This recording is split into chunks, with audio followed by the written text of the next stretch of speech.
Good evening. ഞാൻ Donna. Kodanchery media. സന്ധ്യാവാർത്തയിലേക്ക് സ്വാഗതം. മുഖ്യമന്ത്രിക്കും മകൾക്കും ആശ്വാസം. മാസപ്പടി കേസിൽ വിജിലൻസ് അന്വേഷണമില്ല. ഹർജികൾ തള്ളി ഹൈക്കോടതി. കൊച്ചി. മുഖ്യമന്ത്രി പിണറായി വിജയന്റെ മകൾ വീണയുടെ കമ്പനി ഉൾപ്പെട്ട മാസപ്പടി ആരോപണ കേസിൽ വിജിലൻസ് അന്വേഷണം വേണമെന്ന ആവശ്യം ഹൈക്കോടതി തള്ളി. മുഖ്യമന്ത്രി ഉൾപ്പെടെ 7 പേർക്കെതിരെ നൽകിയ പരാതി തിരുവനന്തപുരം വിജിലൻസ് കോടതി തള്ളിയതിനെ തുടർന്ന് മാത്യു കുഴൽനാടൻ എംഎൽഎയും പൊതുപ്രവർത്തകനായ ഗിരീഷ് ബാബുവും നൽകിയ റിവിഷൻ പെറ്റീഷനുകളാണ് ജസ്റ്റിസ് കെ ബാബു തള്ളിയത്. CMRL നൽകാത്ത സേവനത്തിനു പ്രതിഫലം നൽകിയെന്ന വിഷയത്തിൽ നൽകിയ പരാതി മൂവാറ്റുപുഴ വിജിലൻസ് കോടതി തള്ളിയതിനെതിരെയാണ് ഗിരീഷ് ബാബുവിന്റെ പെറ്റീഷൻ. കരിമണൽ കമ്പനിയായ CMRLൽ നിന്ന് വീണയുടെ കമ്പനി 1.72 കോടി രൂപ കൈപ്പറ്റിയത് അഴിമതി നിരോധന നിയമപ്രകാരം അന്വേഷിക്കണമെന്ന് ആവശ്യപ്പെട്ടായിരുന്നു വിജിലൻസ് കോടതിയിൽ മാത്യു കുഴൽനാടന്റെ ഹർജി. CMRL, KRML എന്നിവയെ മുഖ്യമന്ത്രി വഴിവിട്ട് സഹായിച്ചു എന്നായിരുന്നു വിജിലൻസ് കോടതിയിൽ നൽകിയ പരാതിയിലെ ആരോപണം. എന്നാൽ പരാതി വിജിലൻസ് കോടതി തള്ളി. അഴിമതി നിരോധന നിയമപ്രകാരം അന്വേഷിക്കേണ്ട കുറ്റകൃത്യം ഹർജിയിലോ നൽകിയ രേഖകളിലോ കണ്ടെത്താനായില്ലെന്നായിരുന്നു കോടതി നിരീക്ഷണം. എന്നാൽ ഇത് തെറ്റാണെന്നും നിയമാധികാരം കടന്ന് വിജിലൻസ് കോടതി മിനി വിചാരണയാണ് നടത്തിയത് എന്നും ചൂണ്ടിക്കാട്ടിയാണ് കുഴൽനാടൻ ഹൈക്കോടതിയെ സമീപിച്ചത്. രാഷ്ട്രീയ പ്രേരിതമാണെന്ന് ചൂണ്ടിക്കാട്ടി പരാതി തള്ളിയതും തെറ്റാണെന്നും ഹർജിയിൽ പറഞ്ഞിരുന്നു. ഇല്ലാത്ത സേവനത്തിനാണ് CMRL എക്സാലോജിക്കിന് ഉൾപ്പെടെ പ്രതിഫലം നൽകിയത് എന്നായിരുന്നു കേസിലെ പ്രധാന വാദം. ആദായ നികുതി ഇന്ററിം സെറ്റിൽമെന്റ് ബോർഡിന്റെ റിപ്പോർട്ടിന്റെ അടിസ്ഥാനത്തിലായിരുന്നു കുഴൽനാടൻ അന്വേഷണം ആവശ്യപ്പെട്ടത്. ആദായനികുതി വകുപ്പും CMRLും കക്ഷികളായ വിഷയത്തിൽ മുഖ്യമന്ത്രിക്കും മറ്റുമെതിരെ വിജിലൻസ് അന്വേഷണം ആവശ്യപ്പെടുന്നത് നിയമപരമല്ലെന്ന് പ്രോസിക്യൂഷൻ വാദിച്ചു. റിപ്പോർട്ട് കോടതി ഉത്തരവിന്റെ സ്വഭാവത്തിലുള്ളതല്ല. ഇത് രഹസ്യരേഖയായി സൂക്ഷിക്കേണ്ടതായിരുന്നു. ഈ റിപ്പോർട്ട് അനുസരിച്ച് അന്വേഷണം ആവശ്യപ്പെടാനാവില്ലെന്നും സർക്കാർ വാദിച്ചു. നികുതി വിഷയത്തിൽ കക്ഷിയല്ലാത്ത വീണ വിജയന് രാഷ്ട്രീയ വിരോധം മൂലം കേസിൽ വലിച്ചിഴച്ചതാണെന്നായിരുന്നു വീണയുടെ അഭിഭാഷകന്റെ വാദം. മുഖ്യമന്ത്രിയുടെ മകൾക്കും രാഷ്ട്രീയ നേതാക്കൾക്കും ഉൾപ്പെടെ CMRL നൽകാത്ത സേവനത്തിനു പ്രതിഫലം നൽകിയെന്ന വിഷയത്തിൽ വിജിലൻസ് അന്വേഷണം വേണമെന്ന് ആവശ്യപ്പെട്ടായിരുന്നു കളമശ്ശേരി സ്വദേശി ഗിരീഷ് ബാബു ഹർജി നൽകിയത്. എന്നാൽ പരാതി മൂവാറ്റുപുഴ വിജിലൻസ് കോടതി തള്ളി. തുടർന്നാണ് ഇതിനെതിരെ മുഖ്യമന്ത്രിക്കു പുറമെ UDF നേതാക്കളെയും എതിർകക്ഷികളാക്കി ഗിരീഷ് കുമാർ ഹൈക്കോടതിയെ സമീപിച്ചത്. ഹർജി കോടതിയുടെ പരിഗണനയിലിരിക്കെ ഗിരീഷ് ബാബു മരിച്ചതിനെ തുടർന്ന് അമിക്കസ് ക്യൂറിയെ നിയോഗിച്ചായിരുന്നു വിഷയം കോടതി പരിശോധിച്ചത്. മ്യാൻമറിനെ പിടിച്ചുകുലുക്കിയ ഭൂകമ്പത്തിൽ 20 മരണം, 7.7 തീവ്രത, 1000 കിടക്കകളുള്ള ആശുപത്രിക്കും നാശം. നീപെഡോ. മ്യാൻമറിലുണ്ടായ ശക്തമായ ഭൂചലനത്തിൽ 20 മരണമെന്ന് റിപ്പോർട്ട്. ഒട്ടേറെ കെട്ടിടങ്ങളും ആശുപത്രികളും വീടുകളും തകർന്നതായി രാജ്യാന്തര മാധ്യമങ്ങൾ റിപ്പോർട്ട് ചെയ്യുന്നു. മണ്ടാലെ നഗരത്തിലെ ഒരു പള്ളി തകർന്നു വീണാണ് കൂടുതൽ മരണം സംഭവിച്ചത്. പ്രാർത്ഥന നടക്കുന്നതിനിടെയാണ് പള്ളി തകർന്നു വീണത്. അവിടെ രക്ഷാപ്രവർത്തനം തുടരുകയാണ്. മരണസംഖ്യ ഇനിയും കൂടാൻ സാധ്യതയുണ്ട്. ഭൂചലനത്തിന് പിന്നാലെ മ്യാൻമറിൽ അടിയന്തരാവസ്ഥ പ്രഖ്യാപിച്ചു. നിർമ്മാണത്തിലിരിക്കുന്ന 30 നില കെട്ടിടം തകർന്നു വീഴുന്നതിന്റെ ഭയാനകമായ ദൃശ്യങ്ങൾ പുറത്തുവരുന്നുണ്ട്. കെട്ടിടത്തിനുള്ളിൽ 43 പേർ കുടുങ്ങിക്കിടക്കുന്നുണ്ടെന്നാണ് റിപ്പോർട്ടുകൾ. കെട്ടിടം തകർന്നു വീഴുന്നതിന് പിന്നാലെ കെട്ടിടത്തിന് സമീപമുണ്ടായിരുന്ന ഒട്ടേറെ പേർ ഓടി രക്ഷപ്പെടുന്നതിന്റെ ദൃശ്യങ്ങൾ കാണാം. നീപെഡോവിലെ 1000 കിടക്കകളുള്ള ഒരു ആശുപത്രിയിലും ഭൂചലനം നാശം വിതച്ചെന്ന് റിപ്പോർട്ടുകളുണ്ട്. 7.7 തീവ്രത രേഖപ്പെടുത്തിയ ഭൂചലനമാണ് ഇന്ന് ഉച്ചയ്ക്ക് 12:50 മ്യാൻമറിലുണ്ടായത്. പിന്നാലെ 6.8 തീവ്രത രേഖപ്പെടുത്തിയ മറ്റൊരു ഭൂചലനമുണ്ടായെന്നും റിപ്പോർട്ടുകളുണ്ട്. യുണൈറ്റഡ് സ്റ്റേറ്റ്സ് ജിയോളജിക്കൽ സർവേയുടെ കണക്ക് പ്രകാരം മാൻഡ്ലയിൽ നിന്ന് 17.2 കിലോമീറ്റർ അകലെയുള്ള നഗരമാണ് ഭൂചലനത്തിന്റെ പ്രഭവകേന്ദ്രം. പട്ടാള ഭരണമുള്ള മ്യാൻമറിൽ നിന്ന് കൂടുതൽ വിവരങ്ങൾ ലഭിക്കുന്നതിന് തടസ്സം നേരിടുന്നുണ്ട്. അതേസമയം മ്യാൻമറിലെ ദുരിതബാധിതർക്ക് എല്ലാവിധ സഹായങ്ങൾ നൽകാനും ഇന്ത്യ തയ്യാറാണെന്ന് പ്രധാനമന്ത്രി നരേന്ദ്രമോദി എക്സിൽ അറിയിച്ചു. സിനിമയുടെ വഴിക്കു പോകും. ഒരു സിനിമയും BJPക്കു പ്രശ്നമല്ല. ശൈലിമാറ്റത്തിന്റെ സൂചന നൽകി വാർത്താസമ്മേളനം. തിരുവനന്തപുരം. തദ്ദേശ, നിയമസഭാ തിരഞ്ഞെടുപ്പുകളെ മുന്നിൽ കണ്ട് സംസ്ഥാനത്ത് വനപ്രചാരണ പരിപാടികൾ നടത്താനൊരുങ്ങി BJP. കേന്ദ്ര പദ്ധതികൾ നടപ്പാക്കുന്നതിൽ സംസ്ഥാന സർക്കാർ വരുത്തുന്ന വീഴ്ചകളും കേരളത്തെ കേന്ദ്രം അവഗണിക്കുന്നുവെന്ന പ്രചാരണവും തുറന്നുകാട്ടാനുള്ള പരിപാടികൾ ഊർജിതമാക്കുമെന്ന് പാർട്ടി കോർ കമ്മിറ്റി യോഗത്തിനു ശേഷം BJP സംസ്ഥാന general secretary P. Sudheer, secretary S. Suresh എന്നിവർ പറഞ്ഞു. യോഗശേഷം കാര്യങ്ങൾ വിശദീകരിക്കാൻ പാർട്ടിയുടെ പുതിയ അധ്യക്ഷന് രാജീവ് ചന്ദ്രശേഖര മാധ്യമങ്ങൾക്ക് മുന്നിൽ എത്താതിരുന്നത് K. സുരേന്ദ്രന് കാലത്തിൽ നിന്നുള്ള ശൈലിമാറ്റത്തിന്റെ സൂചനയായി. സംസ്ഥാന സർക്കാർ രാഷ്ട്രീയ വൈരാഗ്യം വെച്ച് കേന്ദ്ര പദ്ധതികൾ ഫലപ്രദമായി സംസ്ഥാനത്ത് നടപ്പാക്കാൻ തയ്യാറാവുന്നില്ലെന്നും അതിന്റെ ഉത്തരവാദിത്തം BJP ഏറ്റെടുക്കുകയാണെന്നും P. സുധീർ പറഞ്ഞു. ജനോപകാരപ്രദമായ 100 കണക്കിന് പദ്ധതികളാണ് കേന്ദ്രം നടപ്പാക്കുന്നത്. എന്നാൽ അതിന്റെ ഗുണഫലം സംസ്ഥാനത്തെ അർഹരായ ജനങ്ങൾക്ക് കൃത്യമായി ലഭിക്കുന്നില്ല. രാഷ്ട്രീയ വൈരാഗ്യത്തോടെയാണ് സംസ്ഥാന സർക്കാർ ഇക്കാര്യം കൈകാര്യം ചെയ്യുന്നത്. ഈ സാഹചര്യത്തിൽ കേന്ദ്ര പദ്ധതികളുടെ ഗുണഫലങ്ങൾ അർഹരായവരിൽ എത്തിക്കാനുള്ള ഉത്തരവാദിത്തം BJP ഏറ്റെടുക്കുകയാണ്. ബൂത്ത് തലത്തിലെ പദ്ധതികളുടെ പ്രചാരണ പ്രവർത്തനങ്ങളും ഗുണഭോക്താക്കളെ ഉൾപ്പെടുത്തുന്ന പ്രവർത്തനങ്ങളും ശക്തമാക്കും. BJP പ്രവർത്തകരുടെ ദൈനംദിന രാഷ്ട്രീയ പ്രവർത്തനങ്ങളുടെ ഭാഗമായി ഇത് മാറും. 30 ജില്ലാ കമ്മിറ്റി ഓഫീസുകളിൽ ഏപ്രിൽ 15-ന് മുൻപ് ഇതിനായി ഹെൽപ്പ് ഡെസ്കുകൾ ആരംഭിക്കുമെന്നും സുധീർ പറഞ്ഞു. കേന്ദ്രം കേരളത്തെ അവഗണിക്കുന്നുവെന്ന് മുഖ്യമന്ത്രി പിണറായി വിജയൻ ഉൾപ്പെടെ നിരന്തരം പ്രചരിപ്പിക്കുന്നത് ജനങ്ങളെ തെറ്റിദ്ധരിപ്പിക്കാനാണെന്ന് സുധീർ ആരോപിച്ചു. ചരിത്രത്തിൽ ഉണ്ടാകാത്ത തരത്തിലാണ് കേന്ദ്രം കേരളത്തിനു ഫണ്ട് നൽകിയിരിക്കുന്നത്. എന്നിട്ടും മുഖ്യമന്ത്രി ഉൾപ്പെടെ വഞ്ചനാപരമായ നിലപാട് സ്വീകരിക്കുന്നതു BJP തുറന്നുകാട്ടും. ലഘുലേഖകൾ തയ്യാറാക്കി പ്രവർത്തകരെ വീടുകളെത്തി കാര്യങ്ങൾ വിശദീകരിക്കുമെന്നും സുധീർ പറഞ്ഞു. എമ്പുരാന് സിനിമ സംബന്ധിച്ച് പാർട്ടി ഭാരവാഹികൾ ഉൾപ്പെടെ സമൂഹമാധ്യമങ്ങളിൽ പങ്കുവയ്ക്കുന്നത് വ്യക്തിപരമായ അഭിപ്രായം മാത്രമാണെന്നും സുധീർ പറഞ്ഞു. സിനിമയുടെ വഴിക്ക് പോകും. ഒരു സിനിമയും BJPക്ക് പ്രശ്നമല്ലെന്നും സുധീർ വ്യക്തമാക്കി. ഗുണ്ടകൾ നിനക്ക് പ്രൊട്ടക്ഷൻ തരാൻ നിൽക്കുന്നെന്ന് പറഞ്ഞ് ഭീഷണി. പലയിടത്തുനിന്ന് CPM പ്രവർത്തകർ വിളിക്കുന്നു. സ്ഥലം മാറ്റം വേണം. പത്തനംതിട്ട CPM ഏരിയ സെക്രട്ടറിയാണെന്ന് അറിയാതെയാണ് MV സഞ്ജുവിന് ഫോണിൽ വിളിച്ചതെന്നും ശബ്ദരേഖ പുറത്തായതിനു പിന്നാലെ പേടിയുണ്ടെന്നും നാരങ്ങാനം വില്ലേജ് ഓഫീസർ ജോസഫ് ജോർജ്. ഇനി നാരങ്ങാനത്ത് ജോലി ചെയ്യാനാവില്ലെന്നും മാനസികനില അതിന് അനുവദിക്കുന്നില്ലെന്നും ചൂണ്ടിക്കാണിച്ച് സ്ഥലം മാറ്റം ആവശ്യപ്പെട്ട് ജില്ലാ കലക്ടർക്ക് പരാതി നൽകിയെന്നും ജോസഫ് പറഞ്ഞു. വീടിന്റെ നികുതി കുടിശ്ശിക അടച്ചു തീർക്കണമെന്ന് പലതവണ ആവശ്യപ്പെട്ടിട്ടും അടയ്ക്കാതിരുന്നതുകൊണ്ടാണ് MV സഞ്ജുവിനെ നേരിട്ട് വിളിച്ചത്. ഇനി അദ്ദേഹത്തിനെതിരെ നിയമ നടപടിയുമായി മുന്നോട്ടു പോകുമെന്നും ജോസഫ് പറഞ്ഞു. പലതവണ വിളിച്ചിട്ടും നികുതി അടച്ചില്ല. നിയമ നടപടി സ്വീകരിക്കും. സഞ്ജുവിന്റെ വീടിന് ഒറ്റത്തവണ റവന്യൂ നികുതി അടയ്ക്കാനാവശ്യപ്പെട്ട് 3 വർഷം മുൻപാണ് നോട്ടീസ് നൽകിയത്. 4 ഗഡുക്കളായി 9,360 രൂപ അടയ്ക്കാനുള്ള സൗകര്യവും ഏർപ്പാടാക്കി.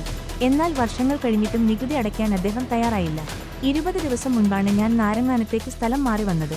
മാർച്ച് ആയതിനാൽ മുടങ്ങിയ അടവുകൾ തിരിച്ചടപ്പിക്കാനുള്ള ശ്രമം തുടങ്ങി. അങ്ങനെയാണ് സഞ്ജുവിനെ ബന്ധപ്പെട്ടത്. വില്ലേജ് ഓഫീസിലെ മറ്റ് ജീവനക്കാരാണ് ആദ്യം അദ്ദേഹത്തെ വിളിച്ചത്. എന്നാൽ നാളെ അടക്കാമെന്ന് പറഞ്ഞ് അദ്ദേഹം ഒഴിഞ്ഞുമാറി. കഴിഞ്ഞ 25-ാം തീയതിയാണ് ഞാൻ അദ്ദേഹത്തെ വിളിച്ചത്. അപ്പോഴും നാളെ അടക്കാമെന്ന സ്ഥിരം മറുപടിയാണ് അദ്ദേഹം പറഞ്ഞത്. എന്നാൽ ഇത്രയും നാൾ പറഞ്ഞതുപോലെ ഇനി പറ്റില്ലെന്നും നാളെ ഉച്ചയ്ക്ക് 1 മണിക്ക് മുൻപ് എന്തായാലും തുക അടയ്ക്കണമെന്നും ഞാൻ പറഞ്ഞു. അടച്ചില്ലെങ്കിൽ എന്നായിരുന്നു അദ്ദേഹം അതിന് മറുപടി പറഞ്ഞത്. നിയമ നടപടി സ്വീകരിക്കുമെന്ന് പറഞ്ഞതിനു പിന്നാലെയാണ് എന്നെ ഭീഷണിപ്പെടുത്തിയതും അസഭ്യം പറഞ്ഞതും. അദ്ദേഹത്തെ പല ദിവസങ്ങളിലും ജീവനക്കാർ വിളിച്ചെങ്കിലും അവർ പേടിച്ചാണ് സഞ്ജുവിനോട് സംസാരിച്ചത്.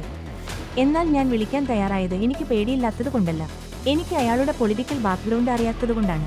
CPMന്റെ ഏരിയ സെക്രട്ടറിയാണ് അദ്ദേഹമെന്ന് എനിക്കറിയില്ലായിരുന്നു. 26-ന് തന്നെ പണം അടയ്ക്കണമെന്ന് പറഞ്ഞെങ്കിലും അദ്ദേഹം അതിന് തയ്യാറായില്ല. പിന്നാലെ സഞ്ജുവിനെതിരെ നിയമ നടപടി സ്വീകരിക്കാനൊരുങ്ങുകയാണ്. സംഭവം കലക്ടറുടെ ശ്രദ്ധയിൽപ്പെടുത്തിയിട്ടുണ്ട്. നിയമ നടപടി സ്വീകരിച്ചോളൂ എന്നാണ് അദ്ദേഹം പറഞ്ഞത്. റവന്യൂ റിക്കവറിക്ക് വേണ്ട നടപടി തുടങ്ങിയിട്ടുണ്ട്. അതിനായി തഹസിൽദാർക്ക് റിപ്പോർട്ട് നൽകും. എന്നിട്ടും അദ്ദേഹം പണമടക്കാൻ തയ്യാറായില്ലെങ്കിൽ ജപ്തി നടപടിയുമായി മുന്നോട്ടു പോകും. ഭീഷണിപ്പെടുത്തി ഓഡിയോ പ്രചരിപ്പിച്ചത് ഞാനല്ല. ഇവിടെ ഇനിയും ജോലി ചെയ്യാൻ വല്ലാത്ത പേടി തോന്നുന്നുണ്ട്. കഴിഞ്ഞ ദിവസം ഒരു ഭീഷണി കോൾ വന്നു. ഞങ്ങൾ കുറച്ച് ഗുണ്ടകൾ നിനക്ക് പ്രൊട്ടക്ഷൻ തരാൻ പുറത്തു നിൽക്കുന്നുണ്ട്, ഇറങ്ങി വരണം എന്ന തരത്തിലാണ് അവർ സംസാരിച്ചത്. കൂടാതെ പലയിടത്തുനിന്നും CPM പ്രവർത്തകർ വിളിക്കുന്നുണ്ട്. ഫോൺ സന്ദേശം എന്തിനു പ്രചരിപ്പിച്ചു എന്നാണ് പലരും ചോദിക്കുന്നത്. മനഃപൂർവ്വം ഞാൻ ഫോൺ റെക്കോർഡ് ചെയ്ത് പ്രചരിപ്പിച്ചിട്ടില്ല. ഞാൻ ഒരിക്കലും ശബ്ദ സന്ദേശം പ്രചരിപ്പിക്കാൻ ശ്രമിച്ചിട്ടില്ല. എന്റെ മേലുദ്യോഗസ്ഥർക്ക് മാത്രമാണ് ഓഡിയോ അയച്ചത്. പിന്നെ വില്ലേജ് ഓഫീസർമാരുടെ ഗ്രൂപ്പിലും ഓഡിയോ ഇട്ടിരുന്നു. ഭീഷണി കേട്ടതോടെ നാരങ്ങാനത്ത് ഇനി ജോലി ചെയ്യാൻ പറ്റാത്ത മാനസികാവസ്ഥയായി. അവിടെ തുടരാൻ താൽപ്പര്യമില്ല. അത് കലക്ടറെ ബോധ്യപ്പെടുത്തി. സ്ഥലം മാറ്റം തരണമെന്ന് ആവശ്യപ്പെട്ട് കത്ത് നൽകിയിട്ടുണ്ട്. ഭീഷണി കോൾ വന്ന നമ്പർ വെച്ച് കലക്ടർക്കു പരാതിയും നൽകി. കലക്ടർ അത് ആറന്മുള CIക്ക് കൈമാറിയിരുന്നു. മൊഴി രേഖപ്പെടുത്താൻ ചെല്ലണമെന്ന് CI പറഞ്ഞിട്ടുണ്ട്. മന്ത്രിയുടെ ബന്ധുവിനെതിരെ സംസാരിച്ചു, മിണ്ടാതിരിക്കാൻ പറ്റില്ല. എനിക്കെതിരെ പല ആരോപണങ്ങളും വന്നു എന്നാണ് പലരും ഇപ്പോൾ പറയുന്നത്. സത്യമറിയാതെയാണ് പലരും പലതും പറയുന്നത്. ഒരു മന്ത്രിയുടെ ബന്ധു ആഡംബര നികുതി അടക്കാത്തത് ചോദ്യം ചെയ്തതിലുള്ള പ്രതികാരമാണ് എനിക്കെതിരെ വന്ന ആരോപണങ്ങൾ. പിന്നീട് നടപടിയെടുക്കാൻ വേണ്ടി കാരണങ്ങളുണ്ടാക്കുകയായിരുന്നു. പല കാരണങ്ങളും ഉണ്ടാക്കി നടപടിയെടുത്തു. 6-7 മാസം പുറത്തുനിന്നു. അന്വേഷണത്തിൽ കഴമ്പില്ലെന്ന് മനസ്സിലായതാണ്. എനിക്കെതിരെ കൈക്കൂലി കേസൊന്നും ഇതുവരെയില്ല. ജോലി കൃത്യമായി ചെയ്തു. പലർക്കുമെതിരെ മിണ്ടാതിരിക്കാൻ പറ്റിയില്ല എന്നതാണ് എന്റെ പ്രശ്നം. പാർട്ടി ഘടകത്തിലുള്ള ആർക്കെങ്കിലും എതിരെ നടപടി സ്വീകരിച്ചാൽ നമുക്കെതിരെ പല പ്രശ്നങ്ങളും ഉണ്ടായിക്കൊണ്ടിരിക്കും. അല്ലെങ്കിൽ നമ്മൾ കുരങ്ങൻ മൂക്കും ചെവിയും വായയും പൊത്തിപ്പിടിച്ചിരിക്കുന്നതുപോലെ മിണ്ടാതിരിക്കണം. മേലുദ്യോഗസ്ഥരുടെ ചീത്തവിളി മാത്രം കേട്ടാൽ മതി. അങ്ങനെ മിണ്ടാതെ മുന്നോട്ടു പോയാൽ ഒരു ദോഷവും വരില്ല. അല്ലെങ്കിൽ പലതും അനുഭവിക്കേണ്ടി വരും. എന്നെ ജോലിക്ക് നിർത്തിയത് ഓഫീസിലെ ജോലി ചെയ്യാനാണ്. അവിടെ ഭരണകക്ഷിയെന്നോ പ്രതിപക്ഷമെന്നോ ഇല്ല. സൈനിക സ്കൂളിൽ നിന്ന് കാണാതായ 13-കാരൻ പാലക്കാട്ടെത്തി. CCTV ദൃശ്യങ്ങൾ പുറത്ത്. കോഴിക്കോട് വേദവ്യാസ സൈനിക സ്കൂളിൽ നിന്ന് കാണാതായ 13-കാരൻ പാലക്കാട് റെയിൽവേ സ്റ്റേഷനിലെത്തിയതിന്റെ CCTV ദൃശ്യങ്ങൾ പോലീസിന് ലഭിച്ചു. ബീഹാർ മദർപൂർ സ്വദേശിയായ സൻസ്കർ കുമാർ സിംഗിനെയാണ് 5 ദിവസം മുൻപ് സ്കൂളിൽ നിന്ന് കാണാതായത്. കുട്ടിക്കു വേണ്ടിയുള്ള തിരച്ചിൽ തുടരുന്നതിനിടെയാണ് സൻസ്കർ പാലക്കാട് റെയിൽവേ സ്റ്റേഷനിലെത്തിയതായി സ്ഥിരീകരിച്ചത്. മാർച്ച് 24 രാവിലെ 11:15 CCTV ദൃശ്യങ്ങളിലാണ് കുട്ടിയുടെ സാന്നിധ്യമുള്ളത്. കുട്ടി ബീഹാറിലേക്കാണോ പോയതെന്നുൾപ്പെടെ പോലീസ് അന്വേഷിക്കുന്നുണ്ട്. പുണെ, ജാർഖണ്ഡ് എന്നിവിടങ്ങളിലേക്കും പോലീസ് അന്വേഷണം വ്യാപിപ്പിച്ചു. ഹോസ്റ്റലിൽ നിന്ന് നടന്ന് കോഴിക്കോട് റെയിൽവേ സ്റ്റേഷനിലെത്തിയ കുട്ടി പിന്നീട് പാലക്കാട്ടേക്ക് പോകുകയായിരുന്നെന്ന് പോലീസ് കണ്ടെത്തി. അതിസാഹസികമായാണ് കുട്ടി ഹോസ്റ്റലിൽ നിന്ന് രക്ഷപ്പെട്ടതെന്നു സ്കൂൾ അധികൃതർ പറഞ്ഞു. പുലർച്ചെ 1 മണിയോടെ ഹോസ്റ്റലിന്റെ 1-ാം നിലയിൽ നിന്ന് കേബിളിൽ പിടിച്ചിറങ്ങിയ കുട്ടി താഴേക്ക് എറിഞ്ഞ കിടക്കയിലേക്ക് ചാടിയാണ് പുറത്തുപോയത്. കുട്ടിയുടെ കൈവശം 2000-ഓളം രൂപ ഉണ്ടായിരുന്നു. മൊബൈൽ ഫോണില്ല. ബീഹാറിലുള്ള രക്ഷിതാക്കൾക്കും കുട്ടിയെക്കുറിച്ച് വിവരം ലഭിച്ചിട്ടില്ലെന്ന് സ്കൂൾ അധികൃതർ പറഞ്ഞു. വായനയാണ് ലഹരി, അക്ഷരമാണ് ലഹരി. നെല്ലിപ്പൊയിൽ വിജയ വായനശാല സെന്റ് ജോൺസ് ഹൈസ്കൂളിലെ കുട്ടികൾക്ക് സൗജന്യ മെമ്പർഷിപ്പ് വിതരണം നടത്തി. നെല്ലിപ്പൊയിൽ കുട്ടികൾക്ക് മദ്യവേനൽ അവധി ആരംഭിക്കുന്നതിനോടനുബന്ധിച്ച് നെല്ലിപ്പൊയിൽ വിജയ വായനശാല സെന്റ് ജോൺസ് ഹൈസ്കൂളിലെ കുട്ടികൾക്ക് സൗജന്യ മെമ്പർഷിപ്പ് വിതരണം നടത്തി. മൊബൈൽ ഫോണടക്കമുള്ള കുട്ടികൾക്ക് ദോഷപ്രദമായ ലഹരിവസ്തുക്കളിൽ നിന്നും കുട്ടികളെ പിന്തിരിപ്പിച്ച അക്ഷരമാണ് ലഹരി, വായനയാണ് ലഹരി എന്ന ആശയം കുട്ടികളിൽ വളർത്തിയെടുക്കലാണ് ഇതിന്റെ ലക്ഷ്യമെന്ന് വിജയ വായനശാല പ്രസിഡന്റ് സേവ്യർ പറഞ്ഞു. കുട്ടികൾക്ക് വായിക്കാൻ സാധിക്കുന്ന മികച്ച കൃതികളെക്കുറിച്ച് ഹെഡ് മിസ്ട്രസ് ഷില്ലി സെബാസ്റ്റ്യൻ വിശദീകരിച്ചു. കേരളത്തിലെ ഇന്നത്തെ സാഹചര്യത്തിൽ കുട്ടികൾ വായനയിലേക്ക് കൂടുതൽ ശ്രദ്ധ പതിപ്പിക്കണമെന്ന് PTA പ്രസിഡന്റ് വിൽസൺ തറപ്പേൽ അഭിപ്രായപ്പെട്ടു. വായനശാലയിൽ നിന്നും അവധിക്കാലത്ത് ഏറ്റവുമധികം പുസ്തകങ്ങളെടുത്ത് വായിച്ച് വായനക്കുറിപ്പും പുറന്താൾ കുറിപ്പും തയ്യാറാക്കുന്ന കുട്ടികൾക്ക് നിരവധി സമ്മാനങ്ങളും വിജയ വായനശാല ഒരുക്കിയിരിക്കുന്നു. സ്കൂൾ തുറന്നുവരുമ്പോൾ ഏറ്റവുമധികം പുസ്തകങ്ങൾ വായിച്ച ആ പുസ്തകങ്ങളുടെ വായനക്കുറിപ്പ്, പുറന്താൾ കുറിപ്പ് എന്നിവ A4 ഷീറ്റിൽ തയ്യാറാക്കി അവതരിപ്പിക്കണം.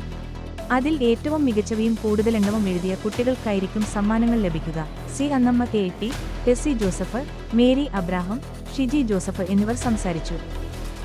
അലീനയ്ക്ക് നീതിയെത്തിയത് മരണശേഷം. ആത്മഹത്യ ചെയ്ത കട്ടിപ്പാറയിലെ ടീച്ചർക്ക് നിയമനം സ്ഥിരപ്പെടാഞ്ഞതിനെ തുടർന്ന് ജീവനൊടുക്കിയ കോഴിക്കോട് കട്ടിപ്പാറയിലെ അലീന ബെന്നിക്ക് താൽക്കാലിക നിയമനം നൽകി വിദ്യാഭ്യാസ വകുപ്പിന്റെ ഉത്തരവ്. അലീന മരിച്ച് 24-ാം ദിവസമാണ് ഉത്തരവിറങ്ങിയത്.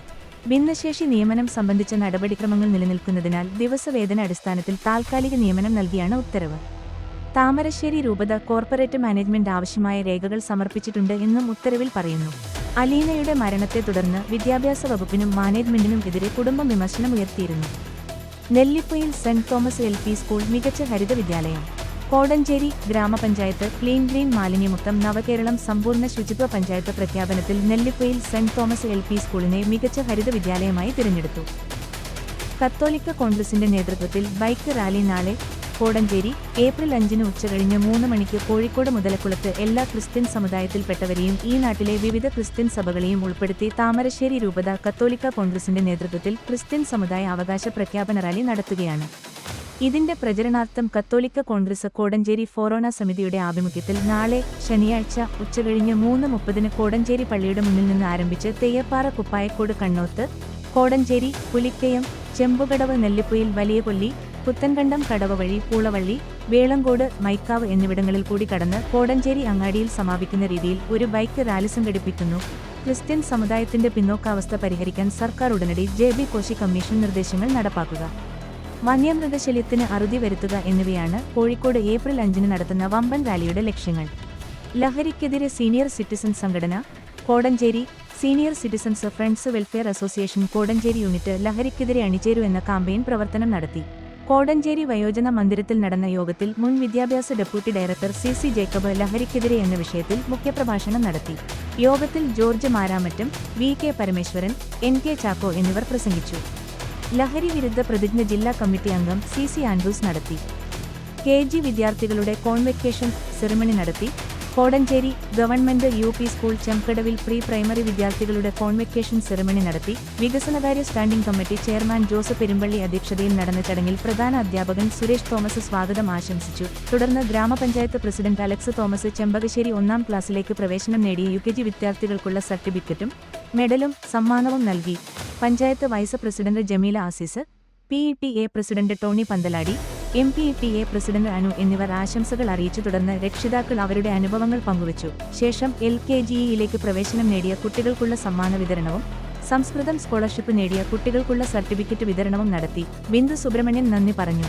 ചടങ്ങിൽ senior assistant Aneesh K Abraham, അധ്യാപകരായ Andreesa, Kavitha NK, Amrutha B, Alan Josphin, Sindhu T, Anu Jobish, Preetha Sunny, Shalini, Shruthimol, Sethulakshmi, Irene, Andros, Shakira, Biju, Rauf എന്നിവർ പങ്കെടുത്തു. നാളെ വൈദ്യുതി മുടങ്ങും. കോടഞ്ചേരി KSEB സെക്ഷൻ പരിധിയിൽ HT ലൈൻ ടച്ചിങ്സ് ക്ലിയറൻസ് നടക്കുന്നതിനാൽ നാളെ 29 മാർച്ച് 25 രാവിലെ 7:30 മുതൽ 11:30 വരെ പൂളപ്പാറ, ഉല്ലാസ് നഗർ, J&B പ്ലാസ എന്നീ ട്രാൻസ്ഫോമർ പരിധിയിലും 11:30 മുതൽ ഉച്ചയ്ക്ക് 2:30 വരെ Kodanchery petrol pump, Ammayikkada, Kodanchery service bank transformer പരിധിയിലും വൈദ്യുതി മുടങ്ങുന്നതാണ്. വാർത്തകൾ കഴിഞ്ഞു. നമസ്കാരം. വാർത്തകളും പരസ്യങ്ങളും അറിയിക്കുവാൻ വേണ്ടി കോടഞ്ചേരി മീഡിയ അഡ്മിന്മാരെ ബന്ധപ്പെടാവുന്നതാണ്.